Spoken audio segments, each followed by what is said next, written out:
Bom dia, meus irmãos. Que bom estarmos aqui na casa do nosso Pai, não é verdade? Amém. Eu quero transmitir uma palavra que o Senhor trouxe ao meu coração nessa manhã tão linda. O Espírito de Deus está aqui, está se movendo. A gente teve um momento de louvor tão especial. Gratidão ao grupo de louvor, que são uma bênção sempre. Gratidão pelo convite do pastor Joel, do Ministério da Igreja. Essa oportunidade para mim sempre é uma honra.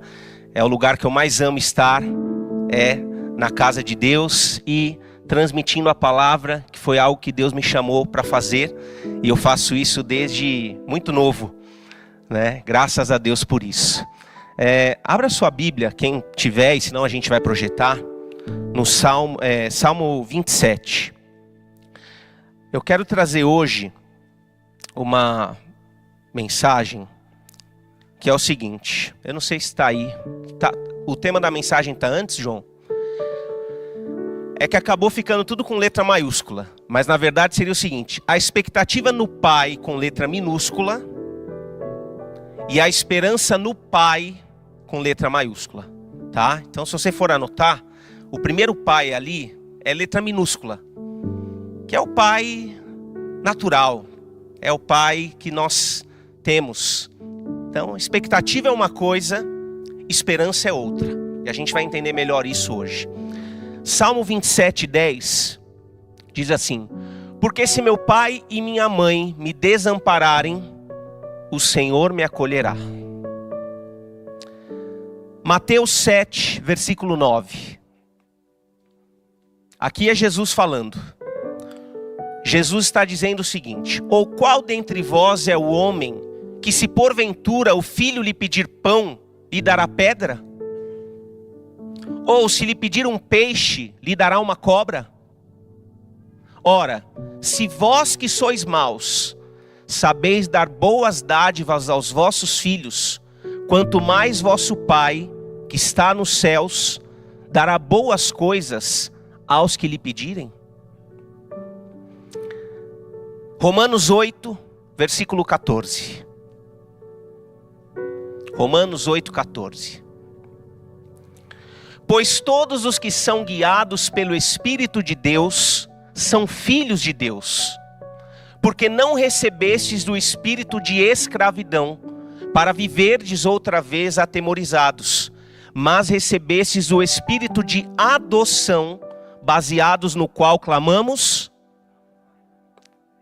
Abba, Pai. Fala aí, Abba, Pai. Meus irmãos, todos nós sabemos que Deus é Pai, mas antes de falarmos de Deus como Pai, é importante a gente lembrar e entender que todos nós tivemos ou temos uma experiência com a paternidade humana. Seja essa experiência boa, média ou ruim. Todos nós. E essa experiência, ela moldou a forma como nós vemos a nós mesmos, porque uma das maiores autoridades e o poder de um pai tem a ver com a identidade do seu filho.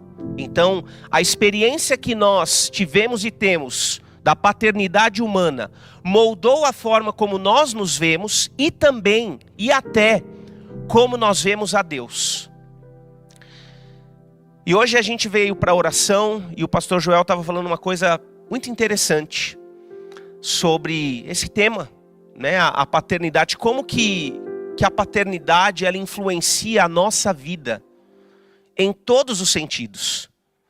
A nossa vida espiritual, a nossa relação com Deus, a nossa relação com as pessoas. Então, uma paternidade ruim, ela pode gerar, irmãos, eu poderia falar uma lista gigante aqui de consequências de uma paternidade ruim. Então, bloqueios emocionais, medo de rejeição, dificuldade de se sentir amado por Deus, dificuldade em lidar com autoridade, dificuldade em criar intimidade, afastando as pessoas antes que elas possam se aproximar. Tudo isso são consequências de uma paternidade ruim, de uma experiência ruim que alguém tem com a paternidade. Dependência emocional, necessidade contínua de aprovação do outro e uma série de outros desafios emocionais que eu poderia citar aqui. E gente, existe uma coisa interessante, uma visão simplista sobre a vida, que é o seguinte: para quase 100% de nós aqui, ninguém nos ensinou a sermos filhos. Nós simplesmente fomos, né? A gente cresceu, alguns com o pai presente, outros não tão presente, alguns talvez sem pai, só com mãe, alguns talvez com padrasto, enfim. Mas nós naturalmente, nós nos tornamos filhos.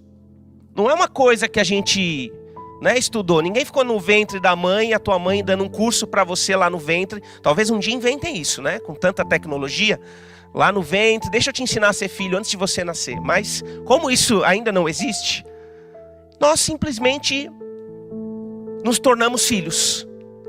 E isso é natural. E isso talvez, se eu perguntar aqui para cada um, como foi a sua experiência de filho, de filha, cada um vai falar uma coisa. A minha experiência de filho foi uma experiência abençoada. Não que o meu pai era perfeito, porque não existe, mas eu estava lembrando, no ano passado, quem ministrou aqui no Dia do Pai foi o Rebelo. E o Rebelo trouxe um pouquinho da história dele, um pouquinho, né, do pai também.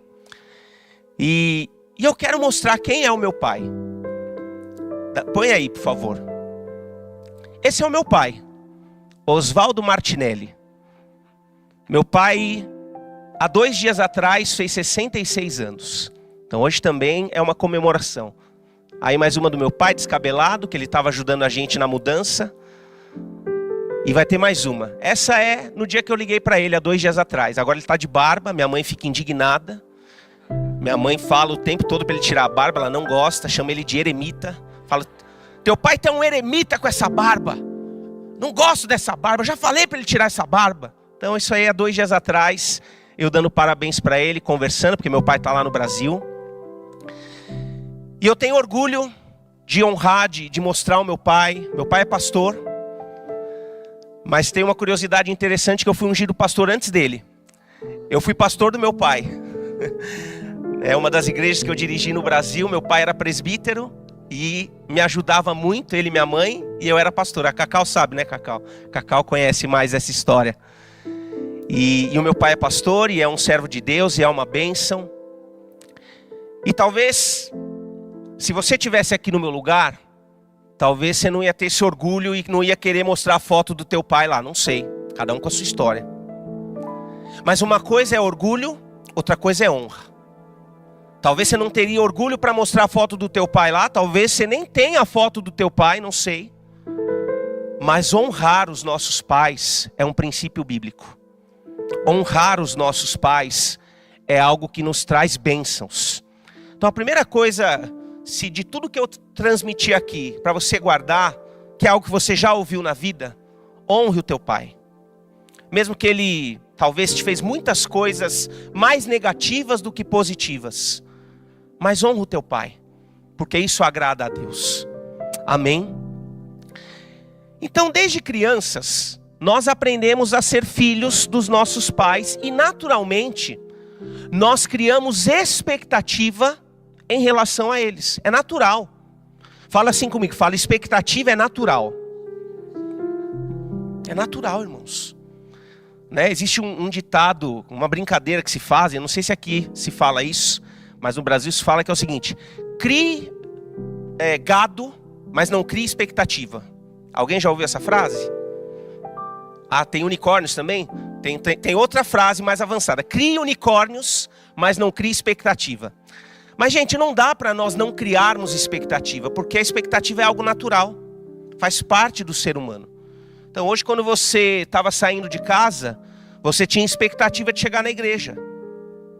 A gente cria expectativa o tempo todo. É natural. E aí nós criamos expectativa em relação aos nossos pais. Expectativa de amor, que é o mais básico.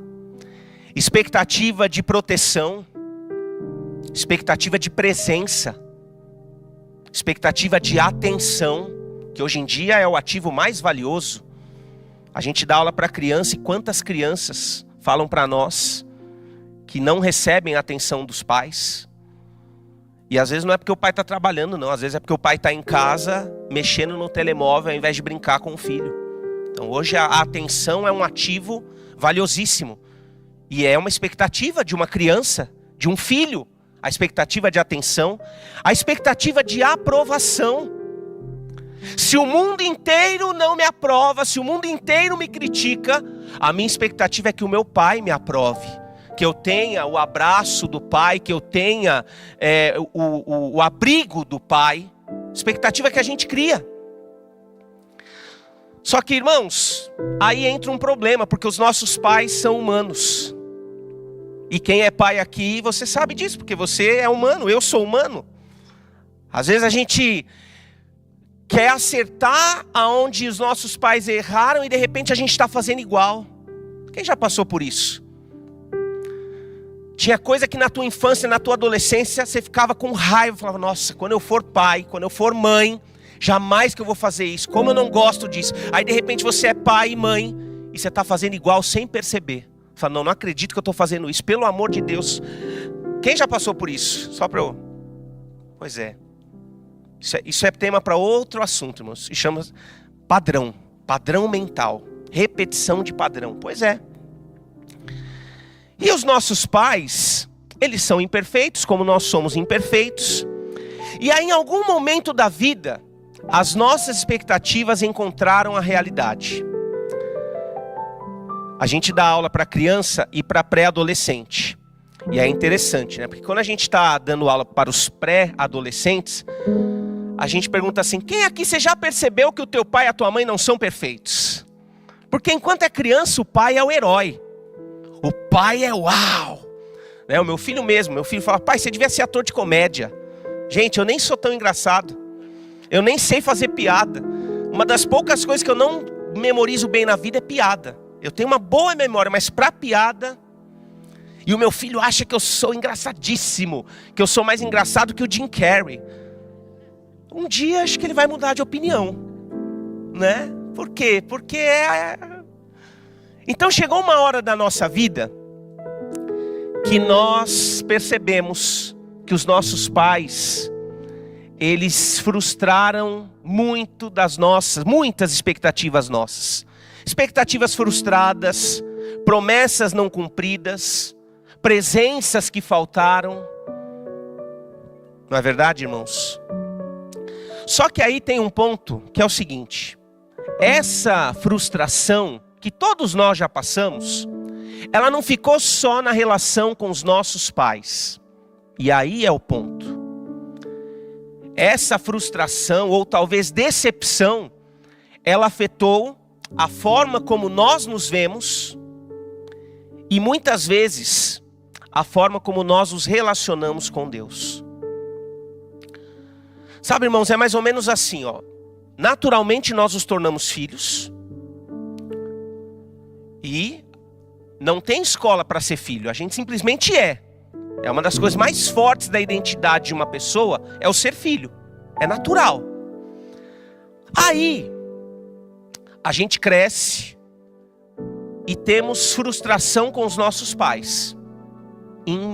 Na medida que for. Alguns pouca frustração, outros média, outras muita frustração.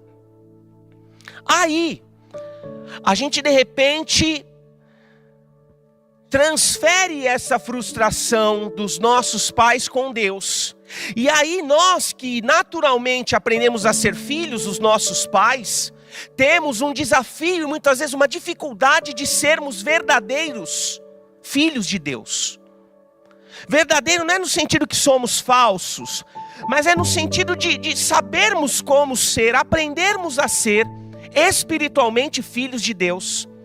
Porque aí o que acontece é o seguinte: nós nos frustramos com os nossos pais, Aí quando a gente vai se relacionar com Deus, que nós deveríamos ser aqueles filhos que aprendemos a ser inocentes, puros, cheios de fé, de confiança no Pai, de esperança no Pai, como nós tínhamos com o nosso pai carnal, o nosso pai humano.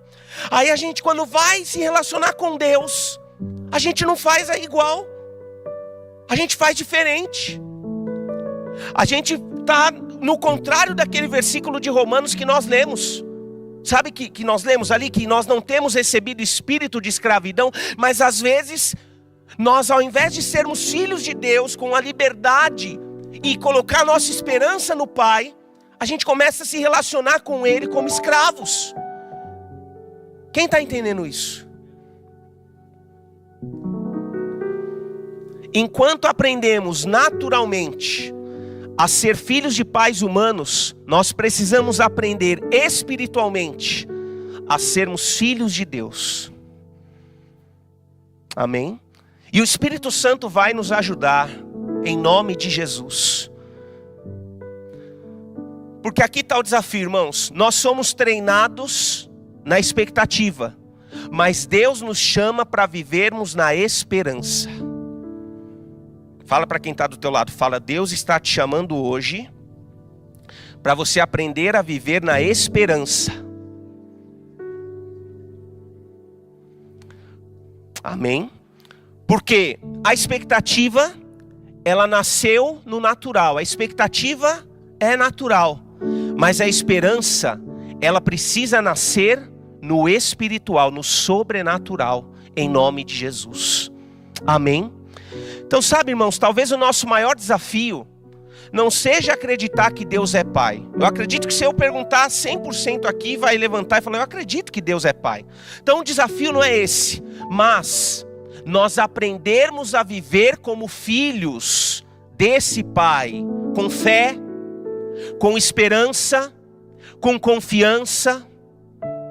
E, irmãos, quando a gente fala de paternidade, a Bíblia, ela é um livro que mostra quase que 100% pais imperfeitos.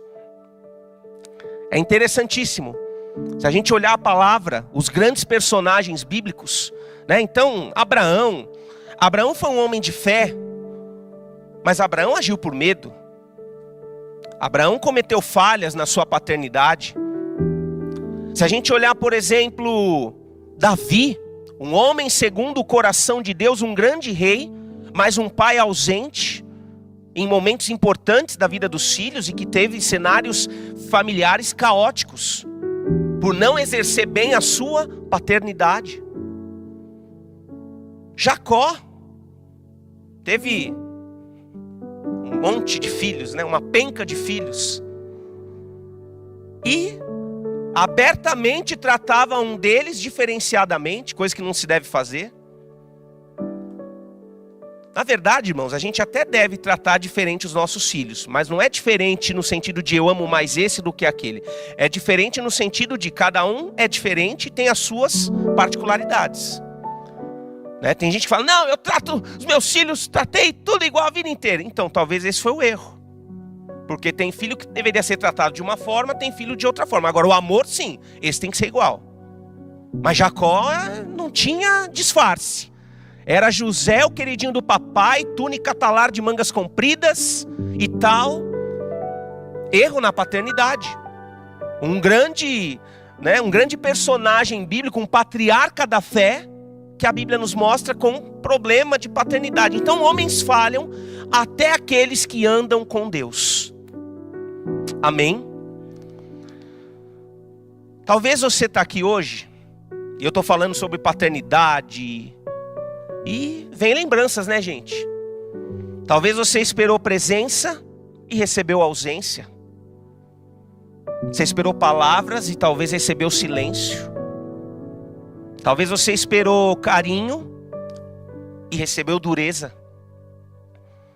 Ainda mais as gerações anteriores, né? Tudo muito duro, homem não chora e tal. E aqui está algo profundo. Muitos de nós não rejeitamos Deus, mas nós rejeitamos a imagem de pai que nós aprendemos. Não é que a gente rejeita Deus, não é que a gente não crê, Mas é que a nossa referência e as nossas frustrações foram tão grandes. E aí, irmãos, quando eu de repente tive um pai ausente, aí eu tenho uma visão de Deus como se Deus fosse distante. Como talvez eu tive um pai rígido, eu tenho uma visão de Deus como se Deus fosse severo castigador, o Deus que pesa a mão. De repente eu tive um pai instável, e aí eu tenho uma perspectiva de Deus como um Deus imprevisível. Mas hoje eu vim aqui te anunciar em nome de Jesus, que aquele Pai, o nosso Pai, o Pai que está aqui, que está no céu, mas que está aqui, Ele é fiel, Ele é presente, Ele não nos desampara, Ele não nos abandona, Ele não nos frustra. Podemos confiar nele, a nossa esperança nele não vai ser frustrada, não vai ser envergonhada, em nome de Jesus. A expectativa se apoia em pessoas. A esperança se apoia em Deus. Jeremias 17, versículo 5, diz assim, ó: assim diz o Senhor: maldito o homem que confia no homem, faz da carne mortal o seu braço, e aparta o seu coração do Senhor. E esse versículo a gente pode interpretar de duas formas. No sentido de você confiar apenas em si próprio e não em Deus em primeiro lugar. Mas também a gente colocar a nossa expectativa em outro ser humano e achar que não, você vai ser frustrado. Todos nós vamos nos frustrar com outros seres humanos. Mas olha o versículo 7, Jeremias 17, 7. Bendito o homem que confia no Senhor e cuja esperança é o Senhor. Amém? A expectativa, ela gera ansiedade, porque depende de alguém que pode falhar. Mas a esperança gera descanso, porque a esperança está em Deus e Deus não muda. Ele é o mesmo ontem, hoje e eternamente. Amém? E a gente está quase chegando no final, e eu quero falar algo importante. Deus não é uma versão melhorada do seu pai terreno. Ele é o modelo original de paternidade. Amém? Deus não é a versão melhorada do teu pai. Não.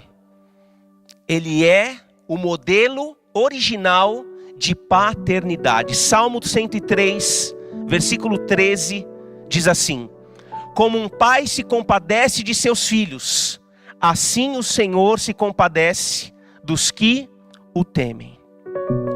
Queridos, hoje Deus nos convida para uma troca. A troca da expectativa pela esperança.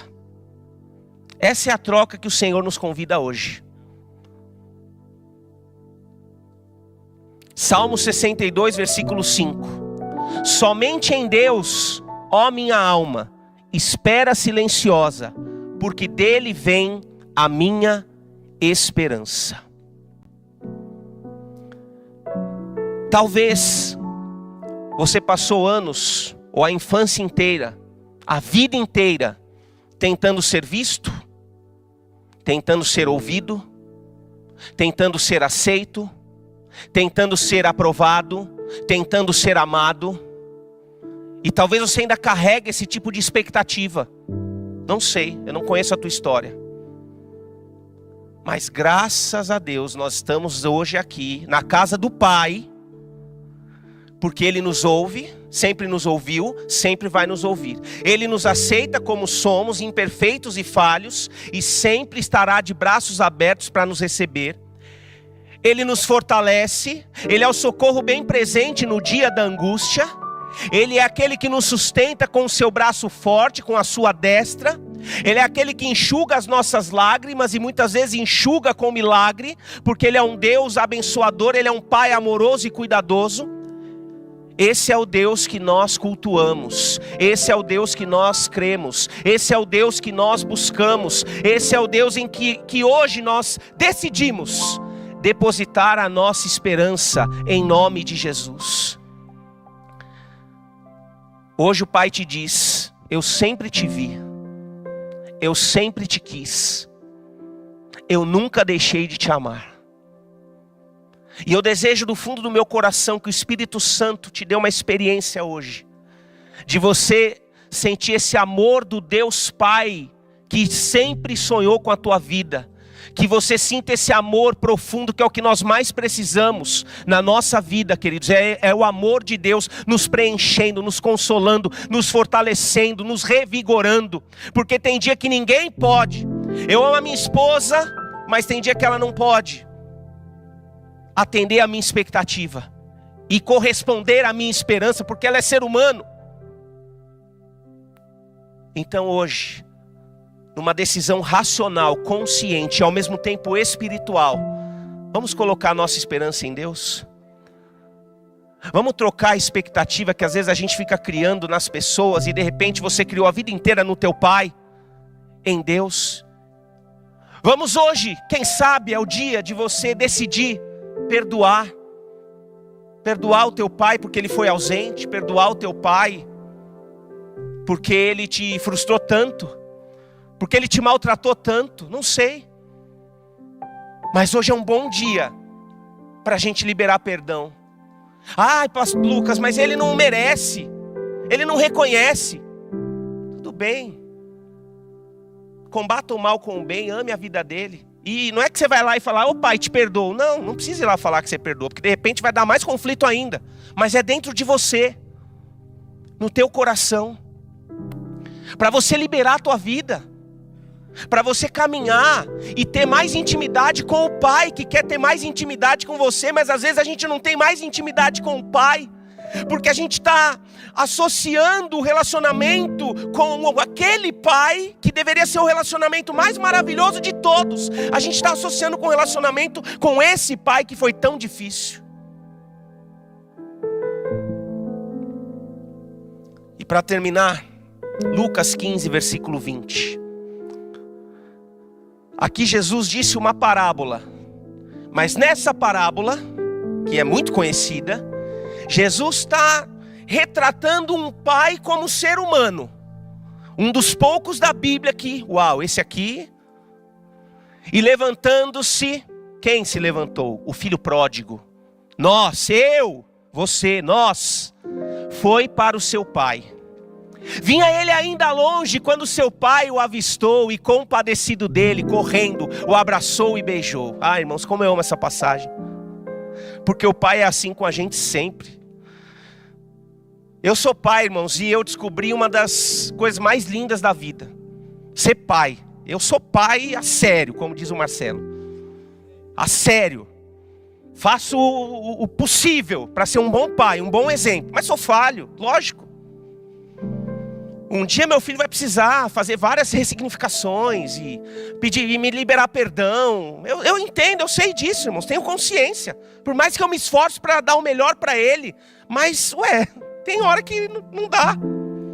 Mas esse pai, o Pai Celestial, o Pai do Filho Pródigo, que é o nosso Pai, toda vez que a gente se levantar com o coração quebrantado, Ele vai estar pronto, com os braços abertos para nos abraçar, nos beijar, nos receber, nos restaurar, nos perdoar, nos fortalecer, nos consolar, em nome de Jesus. E o filho lhe disse: Pai, pequei contra o céu e diante de ti, já não sou digno de ser chamado teu filho. O pai, porém, disse aos seus servos: trazei depressa a melhor roupa. Hoje tem roupa nova do Senhor para a tua vida, espiritualmente falando. Trazei depressa a melhor roupa, vestiu, ponde-lhe um anel no dedo e sandálias nos pés. Trazei também e matai o novilho cevado, comamos e regozijemo-nos. Porque este meu filho estava morto e reviveu, estava perdido e foi achado, e começaram a regozijar-se. Se você entrou aqui hoje, espiritualmente ou emocionalmente morto, essa palavra, essa promessa é para você, é para mim. Em nome de Jesus, estava morto e reviveu. Hoje nós vamos sair daqui revividos. Estou inventando uma palavra nova, revividos. Estava perdido e foi achado. De repente você entrou aqui hoje, estava perdidinho, perdidinha da Silva, como a gente fala lá no Brasil. Mas o Pai estava te esperando aqui. Você não viu, mas Ele estava de braços abertos. Não era só a equipa de boas-vindas que estava de braços abertos ali hoje de manhã, não. Era o Pai que estava de braços abertos hoje, ali de manhã, e está aqui agora, de braços abertos, para nos dar esse consolo, esse carinho, em nome de Jesus. Amém. Aleluia. Fecha os teus olhos. Equipa de louvor, se puderem vir para a gente ter esse momento de louvor, esse momento de oração, esse momento do Espírito Santo continuar falando ao teu coração, porque o Espírito Santo já falou através da palavra, mas o Espírito Santo tem mais para falar conosco, para nos tocar, para nos curar. Essa é uma manhã de cura, essa é uma manhã de encontro, essa é uma manhã quem estava perdido vai sair daqui achado, encontrado. Quem estava triste, a gente vai sair daqui nos regozijando, em nome de Jesus. Aleluia.